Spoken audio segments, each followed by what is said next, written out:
মহাগ্রন্থ কোরআনের দর্শনে সৃষ্টিজগৎ হলো স্রষ্টার প্রেমের আয়না, কিন্তু মানুষ হলো সেই প্রেমের সর্বোচ্চ প্রকাশ। এই কথাটি সরাসরি এই ভাষায় না এলেও এর গভীর হাকিকত ছড়িয়ে আছে কোরআনের সকল আয়াতের অন্তর্নিহিত অর্থে। কোরআন আমাদের প্রথমেই দৃষ্টি আকর্ষণ করে এই সত্যের দিকে যে সমগ্র সৃষ্টি আল্লাহর আয়াত তথা নিদর্শন। আসমান জমিন দিনরাত নক্ষত্র বৃষ্টি সবই এক একটি চিহ্ন, যা ইঙ্গিত করে এক সত্তার দিকে। এখানে সৃষ্টি কোনো স্বতন্ত্র বাস্তবতা নয়, বরং এটি এক ভাষা যার মাধ্যমে আল্লাহ নিজেকে প্রকাশ করেন, তার কুদরত, হিকমাহ, রহমত এবং জালাল। কোরআনে বারবার বলা হয়, তোমরা কি চিন্তা করো না, তোমরা কি দেখো না। এগুলো শুধু জ্ঞানার্জনের আহ্বান নয়, বরং এটি এক ধরনের আধ্যাত্মিক দৃষ্টি জাগ্রত করার আহ্বান, অর্থাৎ বাহ্যিক জগতের ভেতরে লুকিয়ে থাকা অভ্যন্তরীণ সত্যকে উপলব্ধি করা। এই দৃষ্টিতে সৃষ্টিজগৎ যেন এক উন্মুক্ত কিতাব, যেখানে প্রতিটি বস্তু আল্লাহর কোনো না কোনো গুণের প্রকাশ ঘটাচ্ছে। কোথাও তার রহমত, কোথাও তার শক্তি, কোথাও তার সূক্ষ্ম পরিকল্পনা। তবে কোরআনের সবচাইতে গভীর ইঙ্গিত আসে মানুষের সৃষ্টি প্রসঙ্গে। আল্লাহ বলেন, তিনি মানুষকে তার রুহ থেকে ফুঁকে দিয়েছেন। এটি কোনো ভৌত অংশ নয়, বরং এটি মানুষের মধ্যে এক বিশেষ মর্যাদা এবং সংযোগের প্রতীক। আবার বলা হয়, মানুষকে খলিফা করা হয়েছে, অর্থাৎ প্রতিনিধি, যে এই পৃথিবীতে আল্লাহর গুণাবলীর প্রতিফলন ঘটাবে। এখানেই মানুষের অবস্থান অন্য সব সৃষ্টির থেকে আলাদা হয়ে যায়। কোরআনের আলোকে মানুষ একদিকে দুর্বল, মাটি থেকে তৈরি, সীমাবদ্ধ, ভুলকারী। অন্যদিকে সে এমন এক সত্তা যার মধ্যে জ্ঞান, ইচ্ছা, নৈতিকতা এবং আল্লাহকে চেনার ক্ষমতা দেওয়া হয়েছে। এই দ্বৈততাই তাকে বিশেষ করে তোলে।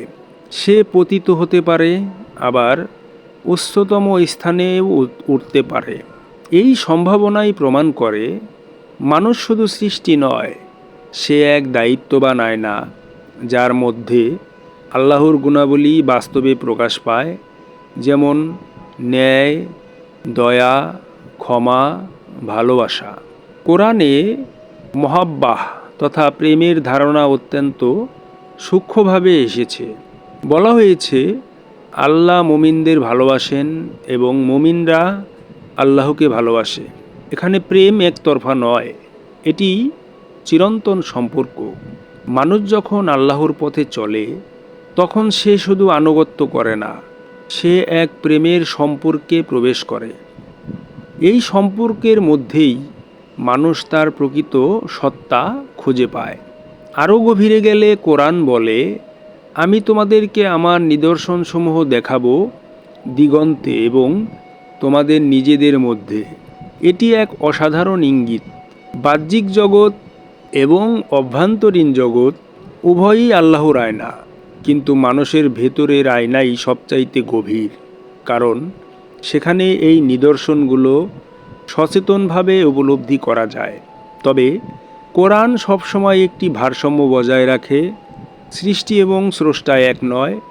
আল্লাহ পাক লাইসা কামিসলিহি শাই, তার মতো কিছুই নেই।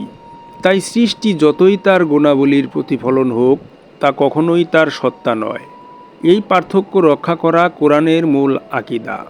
সুতরাং কোরআনের দৃষ্টিতে সৃষ্টিজগৎ এক বিশাল নিদর্শনের ক্ষেত্র, যা স্রষ্টার দিকে ইঙ্গিত করে, আর মানুষ সেই নিদর্শনের কেন্দ্র, যে বুঝতে পারে, চিনতে পারে, ভালোবাসতে পারে। এই উপলব্ধির মাধ্যমেই মানুষ তার খিলাফতের দায়িত্ব পালন করে এবং আল্লাহর গুণাবলীর জীবন্ত প্রতিফলন হয়ে ওঠে। এইভাবে কোরআনের গভীরে গেলে বোঝা যায়, সৃষ্টিজগৎ সত্যিই এক আয়না, তবে তা ইঙ্গিতের আয়না, আর মানুষ সেই আয়না যা এই ইঙ্গিতকে সচেতনভাবে উপলব্ধি করে এবং প্রেমের মাধ্যমে তা জীবন্ত করে তোলে। মহাগ্রন্থ কোরআনের আরও গভীর হাকিকতে প্রবেশ করলে সৃষ্টিজগৎ স্রষ্টার প্রেমের আয়না, এই ধারণাটি এক নতুন স্তরে উন্মোচিত হয়। এখানে আয়না শব্দটি কেবল প্রতিফলনের উপমা নয়, বরং এটি তাজাল্লি তথা ঐশী আত্মপ্রকাশের ধারাবাহিক প্রবাহ। কোরআন ইঙ্গিত করে, আল্লাহ প্রতিটি মুহূর্তে নতুনভাবে নিজেকে প্রকাশ করছেন। কুল্লা ইয়াউমিন হুয়া ফি শান, অর্থাৎ সৃষ্টি কোনো এককালীন ঘটনা নয়, এটি চলমান, প্রতিক্ষণ নবায়িত এক প্রকাশ। ফলে জগৎ স্থির নয়, এটি এক জীবন্ত আয়না, যেখানে প্রতিটি ক্ষণে প্রেমের নতুন রূপ ফুটে ওঠে। এই তাজাল্লির দুইটি প্রধান ক্ষেত্র কোরআন নিজেই নির্ধারণ করে, যথা আফাক তথা বাহ্য জগৎ এবং আনফুস তথা অন্তর্জগৎ। বাহিরে নক্ষত্র, পৃথিবী, ইতিহাস সবই নিদর্শন, কিন্তু ভেতরের জগৎ, মানুষের হৃদয়, চেতনা, অনুভূতি, এগুলো আরও গভীর আয়না। কারণ বাহ্য জগৎ দেখায়, কিন্তু অন্তর্জগৎ অনুভব করে। তাই কোরআনের আহ্বান কেবল দেখা নয়, বরং তাদাব্বুর তথা গভীর মনন, তাফাক্কুর তথা চিন্তা এবং জিকির তথা স্মরণ, এই তিনের মাধ্যমে আয়নাকে জাগ্রত করা। কোরআনের ভাষায় মানুষের হৃদয় এক বিশেষ কেন্দ্র। এটি শুধু আবেগের স্থান নয়, বরং এটি আধ্যাত্মিক দৃষ্টি এর উৎস। যখন এই হৃদয় পরিশুদ্ধ থাকে, তখন এটি সত্যকে স্পষ্টভাবে প্রতিফলিত করে, যেমন পরিষ্কার আয়নায় মুখ দেখা যায়। কিন্তু যখন এটি অহং, পাপ, গাফেলতে আচ্ছন্ন হয়, তখন কোরআন বলে তাদের হৃদয়ে মরিচা পড়েছে, অর্থাৎ আয়নাটি ঝাপসা হয়ে যায়, সত্য সেখানে আর প্রতিফলিত হয় না। এখানে প্রেমের পথ হলো এই হৃদয়কে পরিশুদ্ধ করা, যাতে তা আবার আল্লাহর নিদর্শন ধারণ করতে পারে। আরও গভীরে গেলে কোরআনের রুহু এবং আমরের রহস্যের দিকে ইঙ্গিত করে। রুহু আমার রবের আদেশ থেকে, এটি বোঝায় মানুষের ভেতরে এমন এক সত্তা আছে যা এই বস্তুজগতের সীমার বাইরে সংযুক্ত। এই রুহুই মানুষের মধ্যে সেই সক্ষমতা সৃষ্টি করে যার মাধ্যমে সে আল্লাহকে চিনতে পারে, ভালোবাসতে পারে।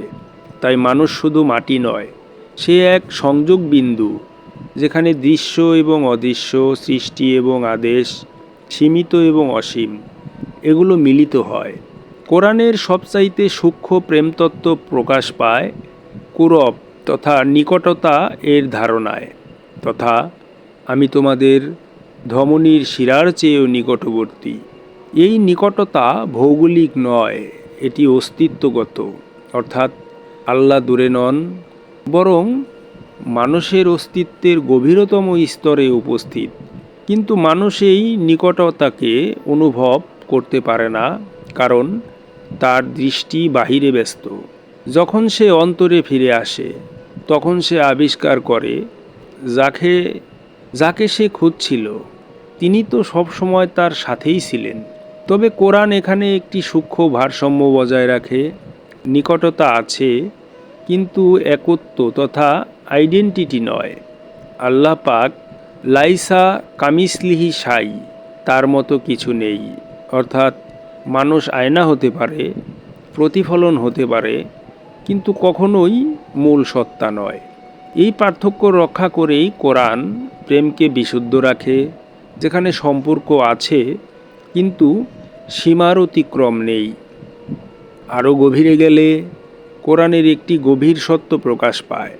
সৃষ্টি জগতের উদ্দেশ্য কেবল অস্তিত্ব নয়, বরং মারিফাত তথা চেনা এবং ইবাদত তথা সচেতন সম্পর্ক। আমি জিন এবং মানুষকে সৃষ্টি করেছি কেবল আমার ইবাদতের জন্য। এখানে ইবাদত শুধু আনুষ্ঠানিক কাজ নয়, এটি এক প্রেমময় সচেতনতা, যেখানে মানুষ তার প্রতিটি কাজে আল্লাহর উপস্থিতি অনুভব করে। তখন তার জীবন হয়ে ওঠে এক জীবন্ত আয়না, যেখানে ন্যায়, দয়া, ধৈর্য, ভালোবাসা এসব গুণ আল্লাহর সিফাতের প্রতিফলন হিসেবে প্রকাশ পায়। সবচেয়ে গভীর স্তরে কোরআন মানুষকে একটি যাত্রার দিকে আহ্বান করে। ইন্না লিল্লাহি ওয়া ইন্না ইলাইহি রাজিউন, আমরা আল্লাহর জন্য এবং তার দিকেই প্রত্যাবর্তনকারী। এই প্রত্যাবর্তন কেবল মৃত্যুর পরের ঘটনা নয়, এটি প্রতিটি মুহূর্তের আধ্যাত্মিক যাত্রা।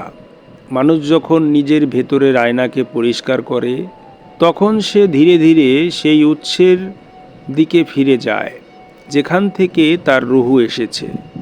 সুতরাং কোরআনের গভীর দর্শনে সৃষ্টিজগৎ এক চলমান তাজাল্লির ক্ষেত্র, এক জীবন্ত আয়না যা প্রতিক্ষণে নতুনভাবে স্রষ্টার নিদর্শন প্রকাশ করছে। আর মানুষ সেই আয়নার কেন্দ্র, যে এই নিদর্শনকে বুঝতে পারে, অনুভব করতে পারে এবং প্রেমের মাধ্যমে তা জীবন্ত করে তুলতে পারে। এই উপলব্ধি কোরআনের গভীর হাকিকত। বাহিরে যা দেখা যায় তা ইঙ্গিত, আর ভেতরে যা জাগে তা সাক্ষাৎ।